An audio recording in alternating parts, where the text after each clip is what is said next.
भय की वृत्ति सभी में रहती है, चाहे कोई भी हो, चींटी से लेकर ब्रह्मा तक सभी किसी न किसी बात से भयभीत रहते हैं।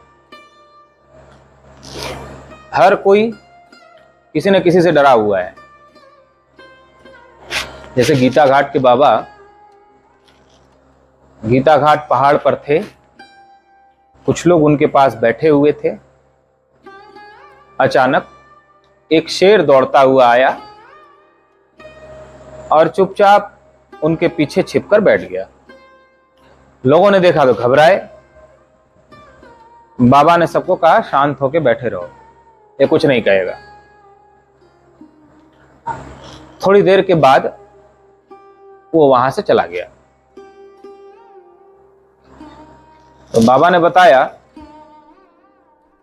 एक जानवर होता है, वहां उसको खोइया कहते हैं। वह शेर के पेट में प्रवेश करके उसकी आंत को खा जाता है। नेवले का जैसा होता है।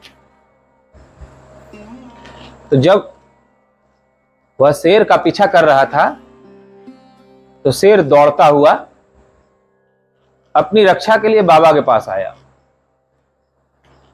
बाबा ने उसे शरण दी और जब वे सब शेर का पीछा छोड़कर चले गए तब शेर भी वहां से गया। तो बाबा ने अगले दिन जो पत्रिका छपती थी हृदय संदेश, उसमें लिखवाया कि शेर भी डरता है। जो जंगल का राजा कहलाता है वह शेर भी भयभीत होता है, उसे भी भय लगता है। सर्प जिससे आप डरते हो वह सर्प भी डरता है आपसे। भय के कारण से ही आक्रमण करते हैं। भय ना हो तो आक्रमण नहीं होगा, यह भी समझने जैसी बात है। जब मैं अटारी बॉर्डर पर गया था तो वहां देखा भारत और पाकिस्तान की सेना एक दूसरे के आमने सामने रहती है, लेकिन वे मिलजुल कर रहते हैं, बातचीत भी करते हैं, हाल समाचार भी करते हैं। आक्रमण नहीं होता। आक्रमण कब होता है? भय आने पर। वो मुझे मार डालेंगे या हमला करेंगे। जब ये भय उत्पन्न होता है तभी आक्रमण की तैयारी शुरू होती है और आक्रमण किया जाता है। भय ना हो तो आक्रमण नहीं होता। ऐसे ही शेर जब आपसे भयभीत नहीं होगा तो आक्रमण नहीं करेगा, भयभीत होगा तभी आक्रमण करेगा।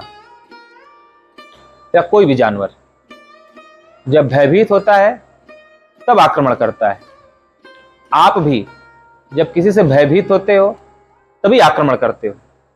तो भय वृत्ति सभी के भीतर रहती है। तो बाबा ने लिखवाया पत्रिका में कि जिस शेर से सभी डरते हैं वह शेर भी डरता है। सभी अपने को बचाना चाहते हैं, अपनी रक्षा करना चाहते हैं, सभी को अपने प्राण प्रिय होते हैं। तो भय केवल हमारे भीतर है ऐसी बात नहीं है। भय सभी के भीतर है। जब आपके भीतर की भय वृत्ति समाप्त हो जाती है तो संसार के सारे प्राणी आपसे प्रेम करने लगते हैं। आप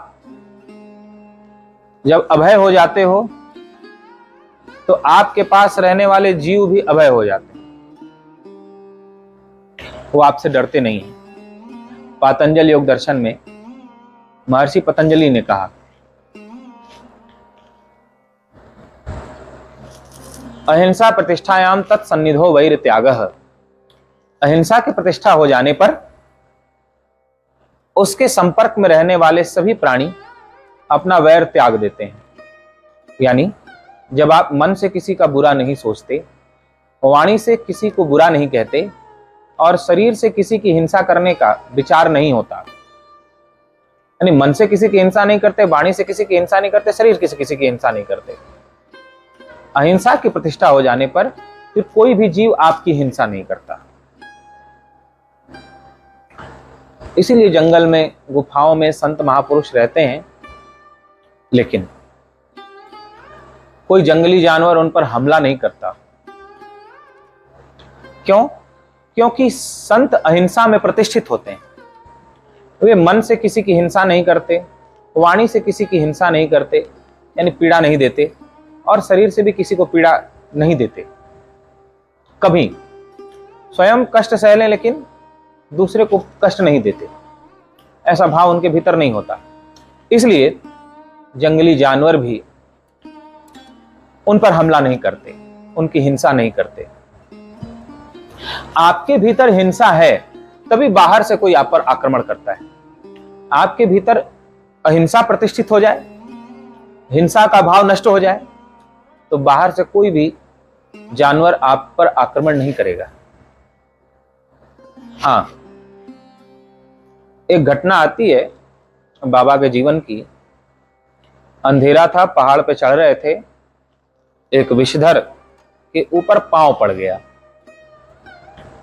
तो उसने बाबा को काट लिया। उन्होंने उसका इलाज नहीं करवाया, पूरा शरीर काला पड़ गया था, लेकिन योग से ही उन्होंने जहर को जला दिया। तो उन्होंने कहा कि उसने काटा नहीं, डांटा। पांव पड़ गया तो अब बोले कैसे? कैसे कहे कि पैर हटाओ? उसको बोलना वही आता है। तो उसने बोला डांट करके कि पैर हटाओ, और उसे कहने का तरीका यही था, तो उसने ऐसे काटा।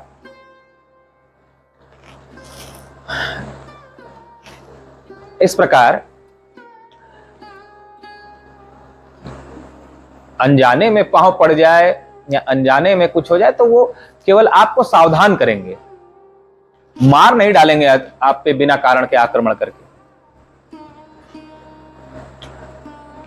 तो कितनी विलक्षण बात है कि आपके भीतर का क्रोध समाप्त हो गया तो संसार में कोई आपका शत्रु नहीं बचेगा। आपके भीतर की हिंसा समाप्त हो गई तो बाहर से कोई आप पर जानलेवा हमला नहीं करेगा। अगर भीतर का काम समाप्त हो गया तो बाहर से कोई आपको व्यभिचारी नहीं बनाएगा। भीतर का अहंकार समाप्त हो गया तो बाहर से कोई आपको गाली नहीं दे पाएगा। अगर देगा भी तो उसका आप पर कोई प्रभाव नहीं पड़ेगा। आप वैसे ही शमशांत रहोगे, आपके चित्त में वैसे ही आनंद और प्रसन्नता रहेगी। चाहे कोई स्तुति करे उसमें भी एक जैसे रहोगे, और कोई निंदा करे, अपशब्द कहे, तो भी उसमें एक जैसे रहोगे। तो आपके भीतर भय वृत्ति है, इसलिए सभी आपसे डरते हैं। जिस दिन आपके भीतर की भय वृत्ति समाप्त हो जाएगी, अभय हो जाओगे और किसी का अनिष्ट करने का विचार नहीं रह जाएगा, तो कोई आप पर आक्रमण नहीं करेगा, आपसे दूर हो जाएगा। सभी डरते हैं। जैसे आज दो जहरीले जानवरों का दर्शन हुआ, उस रूप में भगवान आए। जहां सत्संग हो रहा है यहीं बैठ के पढ़ रहे थे,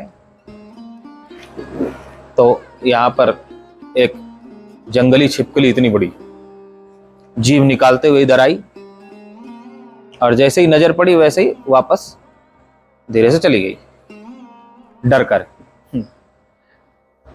और फिर पता नहीं चला उसका कहां गई। कई बार हुआ ऐसा। यहाँ कभी सांप दिखाई पड़ता रहे, वो सांप है, पेड़ से उतरा उतरा उतरा, फिर वहां पहुंचो तब तक गायब, फिर कभी नहीं दिखता कहां गया।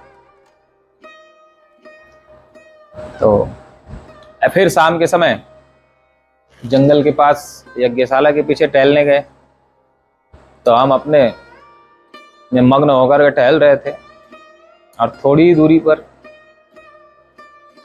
लगभग 3 हाथ का सांप काला वो एकदम सामने आया और फिर वहीं से मुड़ गया वापस। तो मेरा भी ध्यान उस पर नहीं था और उसका भी ध्यान मेरे पर नहीं था।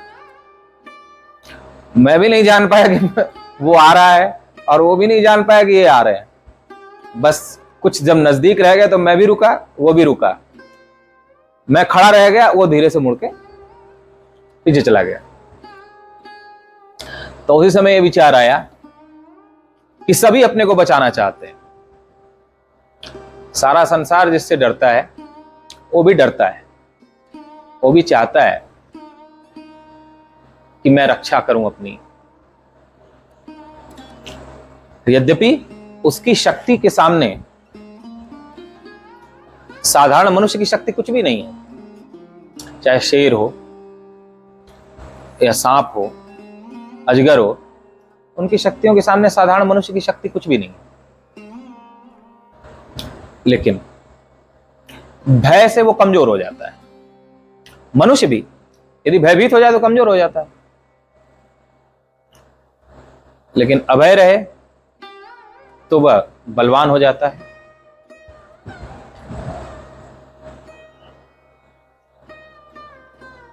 उसमें भय रहता है।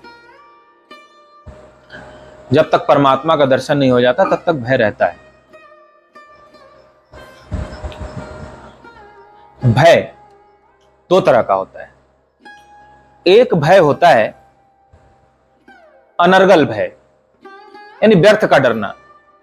जैसे कई लोग होते हैं व्यर्थ का डरते रहते हैं, अरे वहां जाएंगे कहीं ऐसा ना हो जाए, हम तो कभी जीवन में हवाई जहाज में नहीं चढ़ेंगे, हवाई जहाज में चढ़ेंगे तो कभी एक्सीडेंट ना हो जाए, कुछ घटना ना घट जाए, क्योंकि मैंने सुना है हवाई जहाज में ऐसा ऐसा हो गया था, क्रैश कर गया था।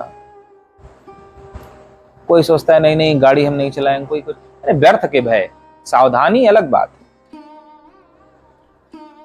लेकिन एकदम हर कदम पे डरते रहना यह अनर्गल भय है। भगवान के आश्रित रहने वाले भक्त अभय होते हैं। दूसरा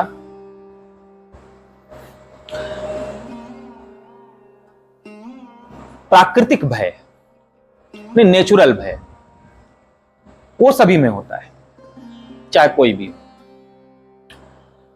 वो भय इसलिए होता है ताकि आप सावधान रहें। अगर भय नहीं होता, नेचुरल भय आप में नहीं होता, तो अग्नि में चले जाते आपको डर ही नहीं लगता, फिर शरीर की रक्षा कैसे होती?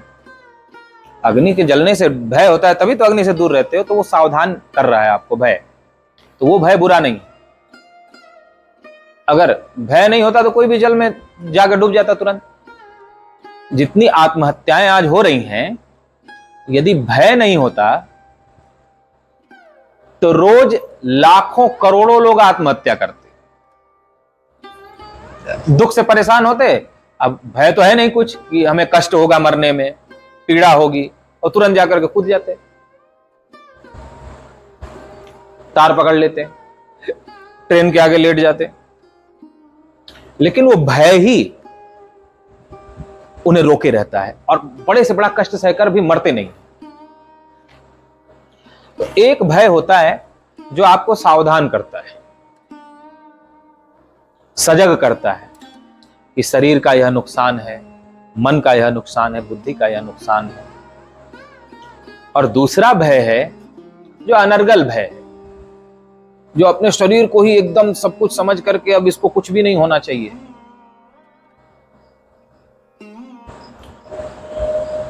वह अनर्गल भय। तो प्राकृतिक भय सभी में होता है। अनर्गल भय का त्याग भगवान के बल पर किया जाता है कि भगवान की जैसी इच्छा होगी वैसा होगा। भगवान जब तक चाहेंगे रखेंगे, जब चाहेंगे जीवन ले लेंगे। तो भगवान का भक्त अभय होता है। भगवान के भरोसे रहो। भगवान ने तुम्हें जन्म दिया है, तुमने अपनी इच्छा से जन्म नहीं लिया। भगवान ने तुम्हें शरीर बना कर दिया, तुमने नहीं बनाया एक भी अंग। तो जब जन्म ही देने वाला वो है तो मारने वाला भी वही है। शरीर भी उसी ने बनाया तो नष्ट करने वाला भी वही है। फिर क्यों इतना डरना? तुम्हारे डरने से और इसको बचाएं बचाएं बचाएं ऐसे करने से तो ये बच नहीं जाएगा। इसको यदि मारना ही होगा परमात्मा को तो। और तुम कितना भी मरना चाहो, भगवान इसे रखना चाहते हैं तो तुम्हें मार नहीं सकेगा कोई। जाको राखे साइया मार सके न कोई, बाल न बांका कर सके जो जग बैरी हो। सारा संसार भी बैरी हो जाए तो बाल बांका नहीं कर सकता भगवान रखने वाले हो तो। इसलिए अभय होकर रहे, भगवान के आश्रित रहे। किसी बात का डर नहीं होना चाहिए। कोई डरता है कि मेरा सम्मान न चला जाए, कोई डरता है मेरा धन न चला जाए, कोई डरता है मेरा बेटा न चला जाए, हाथ से न निकल जाए। कोई किसी बात से डरता है, कोई किसी बात से डरता है। यह डर भगवान को समर्पित कर देना चाहिए। यह भक्त के लक्षण नहीं है। नेचुरल भय सब में रहता है, सावधानी के लिए। बाकी चिंता से ग्रस्त होकर के भय नहीं करना चाहिए। चिंतित होकर के भयभीत नहीं होना चाहिए। सावधानी के लिए आपको भय करना नहीं पड़ेगा, अपने आप आ जाएगा समय पर। लेकिन जिसको शरीर से बहुत प्रेम है, और कितना भी शरीर से प्रेम करके रक्षा का प्रयत्न कर ले, जब जाना है तो जाएगा। इसलिए अभय रहे। बोलिए सत्य सनातन धर्म की जय।